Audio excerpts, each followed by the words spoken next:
សួរលោកគ្រូខ្ញុំបាទឈ្មោះឈួនសំណាងជានិស្សិតឆ្នាំទី3នៃសាកលវិទ្យាល័យភ្នំពេញអន្តរជាតិហៅកាត់ PPAU ក្នុងជំនាញវិទ្យាសាស្ត្រកុំព្យូទ័រថ្ងៃនេះដែរខ្ញុំមានកិច្ចការស្រាវជ្រាវមួយអំពី Adware ក្នុងមុខវិជ្ជា Cyber Security មុននឹងចូលដល់ប្រធានបទរបស់យើងមិនស្គាល់ជាមុនសិនថាអ្វីទៅជា Malware ហ្នឹងវាមកពីពាក្យ malicious software អញ្ចឹង malware ហ្នឹងគឺជាប្រភេទកម្មវិធីមួយដែលវាអាចធ្វើការលួចទិន្នន័យឬធ្វើឲ្យខូចទិន្នន័យពីកុំព្យូទ័រឬទូរស័ព្ទរបស់យើងអ្នកប្រើហើយ malware ហ្នឹងវាមានច្រើនប្រភេទវាមាន virus មាន worm វាមាន ransomware spyware អីជាដើមហើយក្នុងនោះក៏មានមួយគឺ adware ដែលជាប្រធានបទរបស់ខ្ញុំនឹងធ្វើការបង្ហាញនៅក្នុងពេលនេះគឺជាមេតិការបស់ខ្ញុំមានដូចជាខ្លឹមសារនៃការសិក្សាសេចក្តីផ្ដើមនិយមន័យដំណើរការការពារ adware វិធីដោះស្រាយនិងស្ដារឡើងវិញ adware និងសេចក្តីសន្និដ្ឋានចូលមកដល់ខ្លឹមសារនៃការសិក្សាគោលបំណងនៃការសិក្សាអំពី adware គឺដើម្បីបង្កើនការយល់ដឹងនិងចំណេះដឹងរបស់មនុស្សអំពីការគំរាមកំហែងផ្នែកសុវត្ថិភាព Digital ដែលកំពុងកើតឡើងនៅក្នុងសម័យបច្ចុប្បន្នការសិក្សានេះមានគោលបំណងពិសេសក្នុងការបង្ហាញពីរបៀបដែល Adware ធ្វើការលួចចូលទៅក្នុងឧបករណ៍របស់អ្នកប្រើប្រាស់ដោយភាគច្រើនវាត្រូវបានភ្ជាប់មកជាមួយកម្មវិធីដែលឲ្យគិតថ្លៃឬត្រូវបានដំឡើងដោយអ្នកប្រើដោយមិនដឹងខ្លួនបន្ទាប់ពីបានដំឡើងវាអាចបង្ហាញពាណិជ្ជកម្មជាច្រើនដោយគ្មានការអនុញ្ញាតនិងបង្ករំខានដល់អ្នកប្រើប្រាស់បើនិយាយទៅ Adware ជាធម្មតាវាជាប្រភេទ advertisement ហើយ online advertising ហ្នឹងគឺជាវិធីមួយសម្រាប់អ្នកធ្វើ content គាត់ធ្វើ content ដើម្បីរកលុយរបស់គាត់ដូច្នេះ Adware ហ្នឹងគឺជាប្រភេទ malware ដែលធ្វើការ display advertisement របស់គាត់បើនិយាយចំទៅរបស់ពួក hacker ហ្នឹងជំនួស advertisement របស់ content creator ដើម្បី generate លុយហ្នឹងចូលទៅឲ្យពួក hacker វិញចំណុចទី1យើងនិយាយអំពីសេចក្តីផ្ដើមក្នុងសម័យ Digital ការប្រើប្រាស់កុំព្យូទ័រ Smartphone និងអ៊ីនធឺណិតបានក្លាយជាផ្នែកមួយសំខាន់ក្នុងជីវិតប្រចាំថ្ងៃរបស់មនុស្សជាមួយនឹងការរីកចម្រើននៃបច្ចេកវិទ្យានិងការកើនឡើងនៃការគំរាមកំហែងសុវត្ថិភាពបច្ចេកវិទ្យាផងដែរមួយក្នុងចំណោមការគំរាមកំហែងដែលជួបប្រទះញឹកញាប់គឺ Adware ដែលជាប្រភេទមេរោគមួយដែលបង្កការរំខានដល់អ្នកប្រើប្រាស់និងប៉ះពាល់ដល់សុវត្ថិភាពទិន្នន័យ Adware គឺជាប្រភេទកម្មវិធីមួយត្រូវបានបង្កើតឡើងដើម្បីបង្ហាញផ្សាយពាណិជ្ជកម្មដោយស្វ័យប្រវត្តិលើកុំព្យូទ័រឬឧបករណ៍របស់អ្នកប្រើប្រាស់វាអាចបង្ហាញជា pop-up ad banner ឬ redirect អ្នកប្រើហ្នឹងទៅកាន់គេហទំព័រផ្សេងៗដោយគ្មានការអនុញ្ញាត Adware មួយចំនួនវាមិនបង្កគ្រោះថ្នាក់ធ្ងន់ដូច malware ប្រភេទផ្សេងៗក៏ដោយប៉ុន្តែវាអាចធ្វើឲ្យប្រព័ន្ធរបស់យើងដំណើរការយឺតឬក៏បង្កការរំខានឬវាអាចប្រមូលទិន្នន័យរបស់យើងហ្នឹងដោយគ្មានការអនុញ្ញាតជាដើមពីនិយមន័យ Adware គឺជាប្រភេទកម្មវិធី software ដែលបង្កើតដើម្បីបង្ហាញ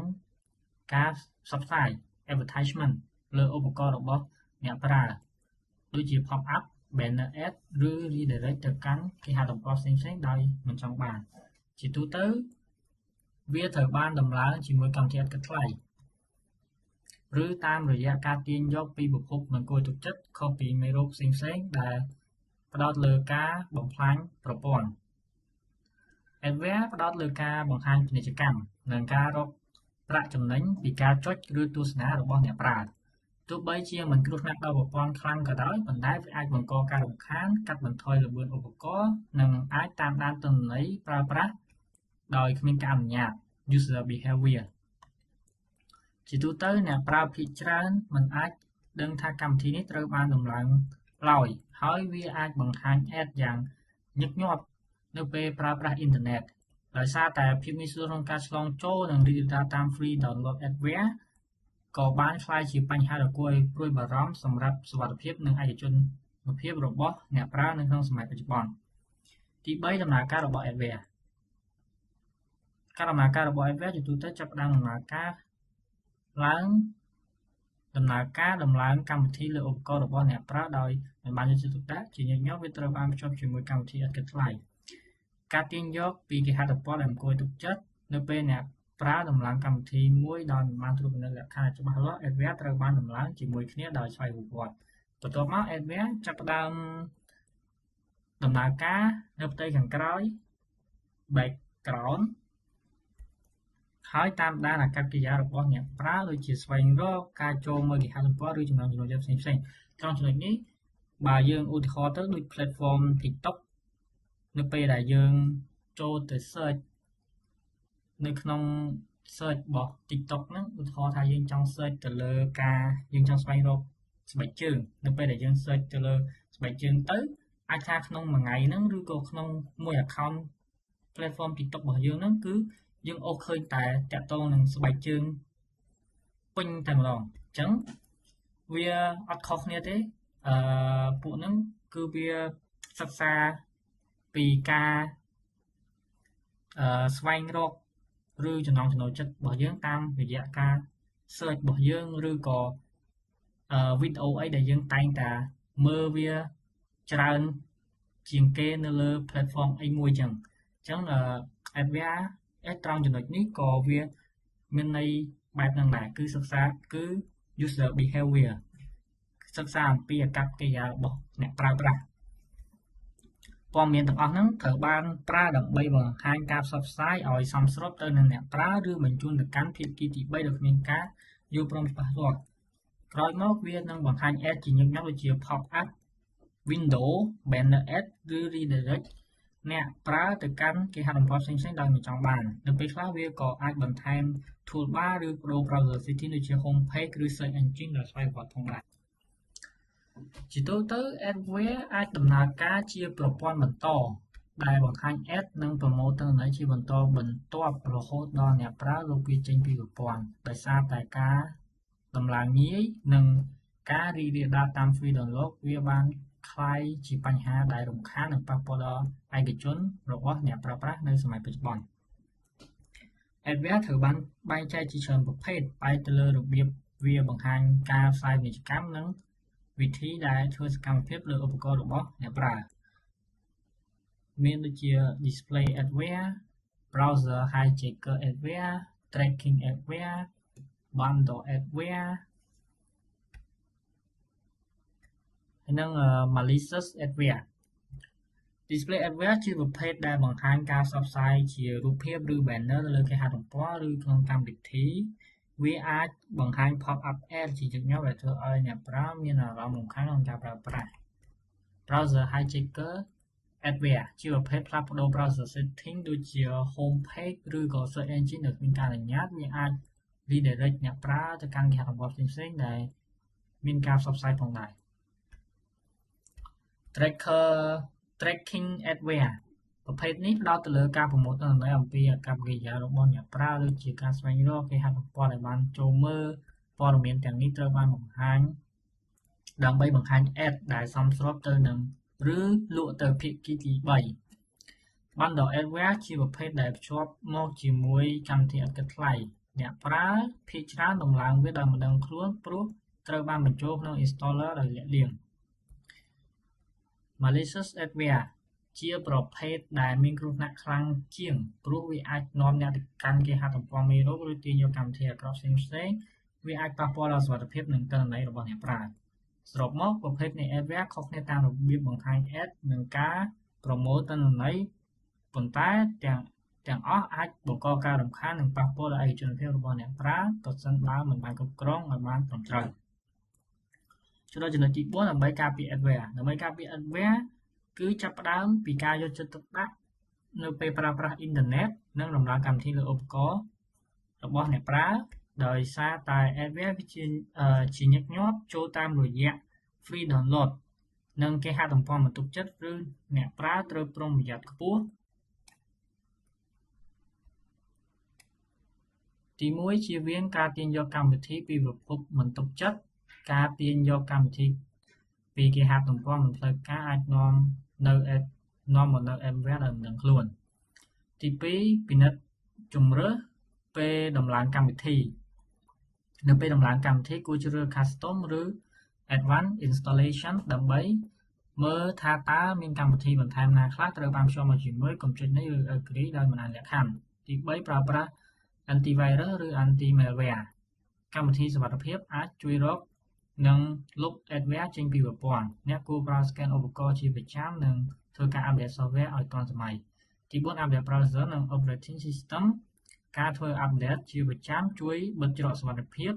ដែល adware អាចប្រើប្រាស់ដើម្បីចូលក្នុងប្រព័ន្ធ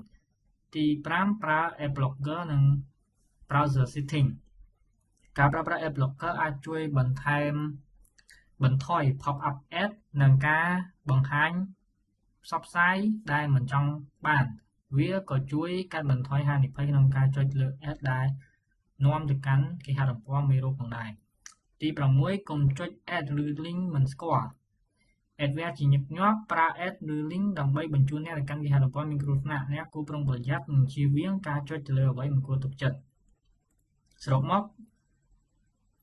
ការពារ adware ត្រូវការយកចិត្តទុកដាក់ពីអ្នកប្រើនិងការប្រើប្រាស់ឧបករណ៍សុវត្ថិភាពឲ្យបានត្រឹមត្រូវដើម្បីបង្ការការរំខាននិងប៉ះពាល់ដល់ភាពឯកជននៅពេលប្រើប្រាស់អ៊ីនធឺណិតទី 5 វិធីដោះស្រាយនិងស្ដារឡើងវិញ adware នៅពេលដែល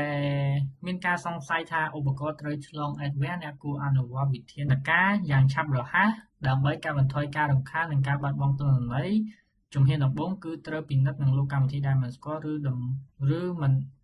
មិនបានដំឡើងដោយចេតនាចេញពីឧបករណ៍ភ្លាមៗបន្ទាប់មកអ្នកគួរ scan ប្រព័ន្ធដោយប្រើកម្មវិធី Antivirus ឬ Anti-malware ដើម្បីស្វែងរកនិងលុប adware ដែលនៅសល់ក៏ដូចជាការពិនិត្យ browser setting ដើម្បីយកចេញ toolbar មិនចាំបាច់និងស្ដារតម្លៃ homepage និង search engine ទៅដូចដើមវិញបន្ថែមពីនេះគួរលុប cache ក្នុង browser ដើម្បីបំបត្តិទិន្នន័យដែល adware អាចប្រើសម្រាប់តាមដានធ្វើការ update ប្រព័ន្ធនិង browser ជាប្រចាំក៏ជួយបិទច្រកសុវត្ថិភាពដែលអាចចូលបានដែលអាចត្រូវបានប្រើដោយ adware ផងដែរនៅពេលដែលប្រព័ន្ធត្រូវបានសម្អាតរួចអ្នកគួរប្រុងប្រយ័ត្នក្នុងការទាញយកកម្មវិធីនិងជៀសវាងការចុចលើ ad ឬ link មិនទុកចិត្តដើម្បីការពារមិនឲ្យបញ្ហានេះកើតឡើងបន្តទៀតជាចុងក្រោយសេចក្តីសន្និដ្ឋានសរុបមក adware គឺជាប្រភេទកម្មវិធីមួយដែលបង្ហាញការផ្សព្វផ្សាយ advertisement ដោយមិនចង់បានទៅលើឧបករណ៍របស់អ្នកប្រើប្រាស់វាអាចចូលតាមរយៈការទាញយកកម្មវិធីឥតគិតថ្លៃការចុច link មិនទុកចិត្តឬគេហទំព័រដែលមានសុវត្ថិភាពទាបបន្ទាប់ពីត្រូវបានដំឡើងវាអាចដំណើរការនៅផ្ទៃខាងក្រោយដើម្បីបង្ហាញ ad ជាបន្តបន្ទាប់និងតាមដានអាកប្បកិរិយារបស់អ្នកប្រើទោះបីជា adware មិនត្រូវបានចាត់ទុកជាមេរោគដែលបំផ្លាញប្រព័ន្ធដោយផ្ទាល់ក៏ដោយវាអាចប៉ះពាល់ជាច្រើនដូចជាការរំខានក្នុងការប្រើប្រាស់ការកើនឡើងនៃ pop-up ad ការបន្ថយល្បឿនឧបករណ៍និងហានិភ័យចំពោះភាពឯកជនព្រោះអាចប្រមូលទិន្នន័យអំពីការស្វែងរកនិងចំណង់ចូលចិត្តរបស់អ្នកប្រើក្នុងករណីខ្លះ adware អាចនាំអ្នកទៅកាន់គេហទំព័រដែលមិនមានសុវត្ថិភាពដែលអាចបង្កហានិភ័យបន្ថែមទៀតដូច្នេះការការពារ adware គឺមានសារៈសំខាន់ខ្លាំងអ្នកប្រើប្រាស់គួរតែមានការប្រុងប្រយ័ត្នក្នុងការទាញយកកម្មវិធីជៀសវាងការដំឡើងពីប្រភពមិនទុកចិត្តពិនិត្យជម្រើសពេលដំឡើងនិងប្រើប្រាស់កម្មវិធី Antivirus ឬ Anti-malware ជាប្រចាំការធ្វើបច្ចុប្បន្នភាព browser និងប្រព័ន្ធប្រតិបត្តិការក៏ជួយកាត់បន្ថយហានិភ័យយ៉ាងមានប្រសិទ្ធភាពផងដែរអញ្ចឹងប្រធានបទរបស់ខ្ញុំគឺចប់ត្រឹមប៉ុណ្ណឹងសូមអរគុណ